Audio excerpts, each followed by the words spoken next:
दोस्तों आज की डेट में एक ही ट्रेडिंग टॉपिक है जो सबको कहीं ना कहीं इन्फ्लुएंस कर रहा है, वो है स्टार्टअप का। हर इंसान आज की डेट में कुछ नया और कुछ प्रोडक्टिव बिल्ड करने का ट्राई कर रहा है और स्टॉक मार्केट में इंटरेस्ट दिखा रहा है। पर इन सब चीजों में जो वो एक चीज गलत कर रहा है वो ये है कि सभी को एक ही दिन में सक्सेस चाहिए, सब काम करने में लगे हुए हैं, जबकि आपको कुछ भी शुरू करने से पहले उसकी नॉलेज ले लेना बहुत जरूरी होता है। एक बिजनेस कैसे बिल्ड किया जाता है, स्टॉक मार्केट के क्या क्या दांवपेच है जो हर एक इन्वेस्टर को पता होने चाहिए, राइट टाइम टू एंट्री और एग्जिट क्या होना चाहिए, ये सब सीखना बहुत ज्यादा इम्पोर्टेंट है। इसीलिए आज की वीडियो में हम बात करने वाले हैं एक ऐसे इंसान की जिसने बहुत मेहनत और नॉलेज के बेस पर इंडिया के स्टॉक मार्केट और सुपरमार्केट की चैन को बदल के रख दिया। एक ऐसा इंसान जिसने क्विक नहीं बल्कि ट्रू सक्सेस पाने की कोशिश की, जिसने 27 साल की उम्र में स्टार्ट किया और आज वो इंडिया का चौथा सबसे अमीर और दुनिया का 78वां सबसे अमीर आदमी है। जी हाँ, मैं बात कर रहा हूँ मिस्टर राधाकिशन दमानी जी की, जिन्होंने स्टॉक मार्केट से अपना करियर शुरू किया और फिर डीमार्ट नाम का एक माइलस्टोन बिजनेस बिल्ड करके इंडिया को वो दिया जिसकी सबसे ज्यादा जरूरत थी। आज की वीडियो इतनी ज्यादा स्पेशल इसलिए है क्योंकि इनकी लाइफ स्टोरी में और इनके करियर में, चाहे वो स्टॉक मार्केट हो या फिर बिजनेस, इन्होंने काफी डाउनफ्लो देखे हैं। पर सबसे अच्छी चीज जो मुझे इनकी लगती है वो है इनकी करेज। 40 साल की उम्र में जहाँ एक आदमी रिटायरमेंट की प्लानिंग कर रहा होता है, वहीं इन्होंने एक नई शुरुआत की, अपनी वेल्थ को 2 गुना नहीं बल्कि 3 गुना कर लिया और इंडिया के मिस्टर वाइट बिजनेस मैग्नेट बन पाए। और ये हुआ कैसे, ये सब जानने के लिए इस वीडियो को एंड तक जरूर देखना। तो दोस्तों आर के दमानी जी का जन्म जनवरी 1945 में मुंबई में रहने वाले एक मारवाड़ी फैमिली में हुआ था। उनके पिता शिवकिशन दमानी जी स्टॉक मार्केट में स्टॉक ब्रोकर थे। उनका पूरा परिवार मुंबई के एक छोटे से फ्लैट में रहा करता था। राधाकिशन दमानी जी स्टडीज में काफी अच्छे थे, जिस वजह से उन्हें स्कूलिंग में कभी दिक्कत नहीं हुई और फिर उन्होंने अपनी बीकॉम ग्रेजुएशन के लिए यूनिवर्सिटी ऑफ मुंबई ज्वाइन की। और वो कहते हैं ना कि मारवाड़ी को अपने बिजनेस से दूर नहीं रख सकते, ठीक इसी तरह राधाकिशन दमानी जी ने भी बिजनेस में एंटर किया। उन्होंने सबसे पहले बॉल बेयरिंग्स के बिजनेस से शुरुआत करी। उनके पिता और उनके बड़े भाई गोपी किशन दमानी जी स्टॉक ब्रेकिंग में ऑलरेडी इन्वॉल्व थे, तो राधाकिशन जी ने कुछ हटके करने का डिसाइड किया। उनके इस बिजनेस की नींव पक्की होने वाली थी कि उनके पिताजी की डेथ हो जाती है और अब स्टॉक ब्रेकिंग के लिए उनके परिवार में एक ही सदस्य बचता है, उनके बड़े भाई, जो इतनी अच्छी तरीके से पैसे को मैनेज नहीं कर पा रहे थे। तो उनके चाचा ने राधाकिशन जी को सजेस्ट किया कि तुम्हें अपना बिजनेस छोड़कर स्टॉक मार्केट में एंटर करना पड़ेगा। अब इसको सजेशन कह लो या फिर किस्मत, जिसने उनकी लाइफ का और इंडियन स्टॉक मार्केट का नक्शा ही बदल कर रख दिया। राधाकिशन दमानी जी ने स्टॉक मार्केट में एज ए ब्रोकर शुरू किया, पर उन्हें ये बात बहुत ही जल्द समझ आ गई कि ब्रोकर बनने से हम इतने अमीर नहीं बन पाएंगे जितना अमीर इन्वेस्टिंग करके और खुद के पैसे लगाकर बन सकते हैं। जब वो एज ए ब्रोकर काम कर रहे थे, उन्हें रिंग में वही आदमी दिखाई दिया जिसको वो बचपन में देखा करते थे जब वो अपने पिताजी के साथ स्टॉक मार्केट में आया करते थे, और वो थे मनु मुंद्रा। राधाकिशन दमानी जी ने देखा कि इस आदमी के पास अलग ही पावर है, इसके एक हाथ उठाने से किसी भी कंपनी के स्टॉक प्राइस तेजी से ऊपर और नीचे होने लगते हैं। दमानी जी ने सोच लिया कि अब इन्हीं से सीखना है और मनु मुंद्रा को उन्होंने अपना गुरु मान लिया। और उन दिनों उनके साथ जुड़े एक और इंसान जिनको इंडियन स्टॉक मार्केट का वॉरेन बफेट कहा जाता था और जिनका हाल ही में निधन हुआ, और वो है मिस्टर राकेश झुंझुनवाला जी। 1900 के दशक में मनु मुंद्रा मार्केट में सबसे बड़े बियर थे। राधाकिशन दमानी जी ने और राकेश झुंझुनवाला ने उनकी गाइडेंस में काफी पैसे कमाए। पर इस सबके बीच एंट्री होती है उस इंसान की जिसे इंडियन स्टॉक मार्केट के इतिहास में हमेशा याद रखा जाएगा। जी हाँ दोस्तों, मैं बात कर रहा हूँ हर्षद मेहता की, जो स्टॉक्स को मैनिपुलेट करके प्राइस को जमीन से सीधा आसमान में पहुँचा देता था। और जैसा हम जानते हैं, मनु मुंद्रा और बियर गैंग्स शॉर्ट सेल किया करते थे, यानी उन्हें फायदा तब होता था जब शेयर की प्राइस नीचे जाते थे। पर हर्षद मेहता स्टॉक्स के प्राइस को ऊपर लाए जा रहे थे, जिस वजह से राधाकिशन दमानी जी और बियर गैंग को काफी लॉस हो रहा था। और इन दिनों मानो कि गुजराती वर्सेस मारवाड़ी के बीच लड़ाई छिड़ गई थी, क्योंकि सभी गुजराती हर्षद मेहता की सुनते थे और वहीं मारवाड़ी लोग मनु भाई और दमानी जी की। पर फाइनली दमानी जी को हर्षद मेहता के स्कैम के बारे में पता लग गया और जब एसीसी का प्राइस 300 से 9000 तक पहुंच गया तो दमानी जी ने अपने सारे स्टॉक्स को सेल करना शुरू कर दिया। उन्होंने अपनी पूरी वेल्थ के साथ ऑल इन किया और अगर एक हफ्ता और लेट हो जाते तो दमानी जी और उनका पूरा बियर गैंग सड़क पर आ जाता। पर आखिरकार 1992 में ये स्कैम पकड़ा गया और राधाकिशन दमानी जी की जीत हुई। और इसके बाद दमानी जी का स्टॉक मार्केट में सिक्का चलने लगा, यहाँ तक कि उनके व्हाइट ड्रेसिंग की वजह से लोग उन्हें मिस्टर व्हाइट कहकर बुलाने लग गए। सब अच्छे से चल ही रहा था कि हर्षद मेहता स्कैम का असर बियर कार्टेल और राधाकिशन दमानी जी पर भी दिखने लग गया। उन पर भी कई तरह के चार्जेस लगे और इन सब के बाद उन्होंने इस बियर गैंग को छोड़ने का डिसीजन लिया और थोड़े समय के लिए स्टॉक मार्केट से ब्रेक लेने का सोचा। पर जहां लोगों को लग रहा था कि दमानी जी पीछे हट चुके हैं, वहीं वो तैयारी कर रहे थे एक ऐसी नई शुरुआत की जो इंडिया की सुपरमार्केट चेन में बहुत मेजर चेंजेस लाने वाली थी। पर उस कहानी पे जाने से पहले आपको दमानी जी के कुछ इंपॉर्टेंट स्टॉक मार्केट के लेसन्स के बारे में जान लेना चाहिए। तो आता है नंबर 1, फाइंड ए मेंटर। दोस्तों स्टॉक मार्केट एक ऐसा मैदान है जहाँ पर आप बिना तैयारी और बिना गाइडेंस के कदम नहीं रख सकते। इसीलिए आपके लिए बहुत ही जरूरी है कि किसी मेंटर से सीखकर उनके नक्शे कदम कदम पर चलकर स्टॉक मार्केट में इन्वेस्टिंग या फिर ट्रेडिंग करना। जिस तरह से दमानी जी ने मनु मुद्रा को चुना और राकेश झुनझुनवाला ने राधाकिशन दमानी जी को, यहाँ तक कि हमारे धंधो इन्वेस्टर मिस्टर मोनीश पाबराई जी ने वॉरेन बफेट को चुना था। और उनकी सक्सेस जर्नी के बारे में तो हम सब जानते ही हैं। अब आते हैं lesson number 2, be patience. Radhakishan Damani ji का कहना है कि स्टॉक मार्केट में टिकना है तो इंतजार तो करना पड़ेगा, सब्र रखना पड़ेगा, अपनी बारी आने पर ही दाव चलाना, स्टॉक मार्केट में उछाल आना, गिरावट होना, ये सब नॉर्मल है। और वैल्यू इन्वेस्टिंग का यही फंडा है कि अपनी बारी का इंतजार करो, एक बार बारी आए तो हैवीली इन्वेस्ट करो। Number 3, diversify. दमानी जी यहाँ तक कि वर्ल्ड के सबसे बड़े इन्वेस्टर ये सलाह देते हैं कि आपको कभी भी एक तरह के स्टॉक्स में या फिर फंड्स में पैसे नहीं लगाने चाहिए।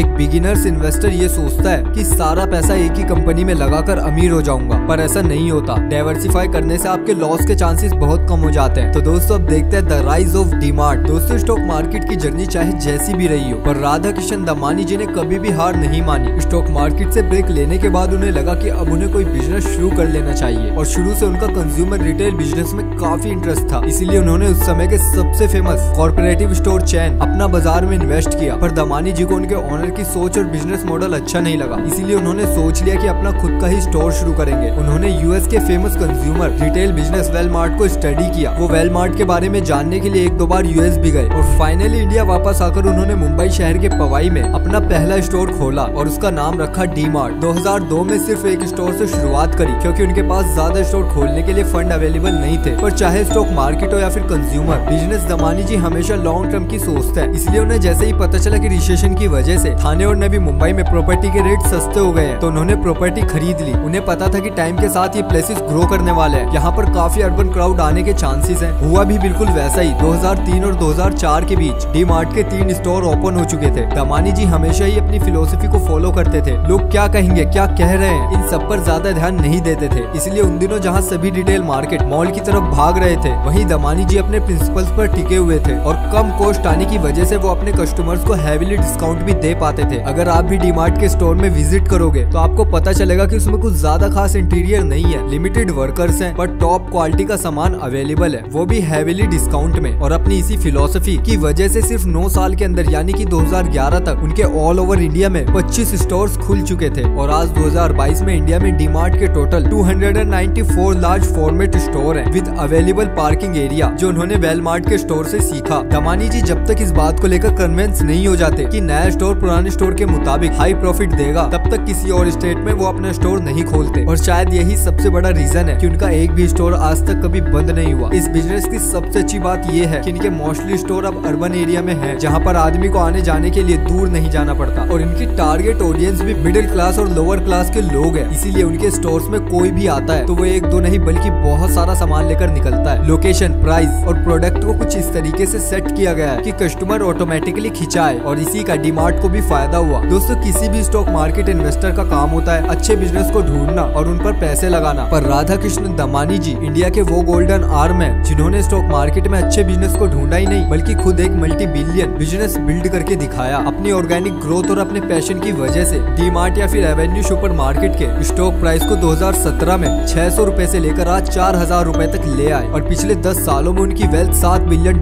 से $27 बिलियन की हो चुकी है। बिजनेस के मामले में दमानी जी हमें कुछ टिप्स देते हैं। Number 1, small is big. Damani ji ने बिजनेस की छोटी सी शुरुआत करी जिससे कि वो सप्लाई चेन और प्रॉफिटेबिलिटी पर अपना पूरा कंट्रोल रख पाए और इसीलिए 2002 से 2022 तक 20 सालों में डीमार्ट हमेशा प्रॉफिटेबल रहा। Number 2, go local go slow. DMart के बिजनेस मॉडल की सबसे अच्छी बात ये है कि उन्होंने लोकल प्रोडक्ट्स पर ज्यादा ध्यान दिया, यानी कि जिस स्टेट में स्टोर खुले हैं उन स्टेट का लोकल आइटम एक ऐसा आइटम है जो हर इंसान अपने पास की दुकानों से खरीदता है। डीमार्ट में वही चीज सस्ती है, इसलिए लोग यहीं से खरीदना पसंद करेंगे। लोकल के साथ साथ डीमार्ट ने अपने बिजनेस को काफी स्लो रखा। शुरुआत के 10-12 सालों में उन्होंने धीरे धीरे बढ़ना शुरू किया और गो लोकल वाली स्ट्रेटेजी और स्लॉटिंग फीस के मेथड की वजह से इनका टर्नओवर रिलायंस फ्रेश और बिग बाजार के टर्नओवर को भी क्रॉस कर चुका है। Number 3, avoid credit. जैसा मैंने बताया कि डीमार्ट के 80% से भी ज्यादा स्टोर्स दमानी जी के अपनी इन्वेस्टमेंट से और सिर्फ 20% प्रॉपर्टीज ही लोन पर हैं, जिससे होता है कि इनके बिजनेस की रेंटिंग का खर्चा बच जाता है और उस वजह से ये कस्टमर को और भी ज्यादा डिस्काउंट दे पाते हैं। नंबर 4, बाय लो सेल चीप। दमानी जी अच्छे से जानते थे कि वो क्या कर रहे हैं। डेली यूज के कंज्यूमर प्रोडक्ट लोगों को हैवी डिस्काउंट पर देना उनका मेन मोटिव बन गया था, इसलिए उन्होंने सप्लायर के साथ एक डील करी जहां पर मार्केट में सभी रिटेलर सप्लायर्स को हफ्ते भर या फिर महीनों बाद पेमेंट दिया करते थे। वहीं दमानी दमानी जी ने सप्लायर्स को 4-5 दिन के अंदर पेमेंट देना शुरू कर दिया, जिससे कि सप्लायर्स उन्हें हर सामान सस्ते रेट्स पर भी दिया करते थे और यही फायदा वो आगे कस्टमर तक पहुंचाते थे, यानी कि buy low and sell cheap. दोस्तों वैसे तो दमानी जी ज्यादा मीडिया में नहीं आते हैं, मुश्किल से ही उनका कोई इंटरव्यू या फिर उनकी कोई न्यूज आपको सुनने को मिलेगी, but his actions speak louder than words. और क्या पता है बिजनेस टाइकून जल्दी कितने बड़े बड़े प्लेयर्स को पीछे छोड़ दे। तो दोस्तों ये थी राधाकिशन दमानी जी की सक्सेस स्टोरी और किस तरह उन्होंने अपनी वेल्थ को बिल्ड किया। तो गाइज अगर आपको स्टोरी पसंद आई है और इन्फॉर्मेशन अच्छी लगी है तो इस चैनल को अभी के अभी सब्सक्राइब जरूर कर दे। मिलते हैं बहुत जल्द आपसे अगली वीडियो में, तब तक के लिए बाय बाय, अपना ख्याल रखिएगा।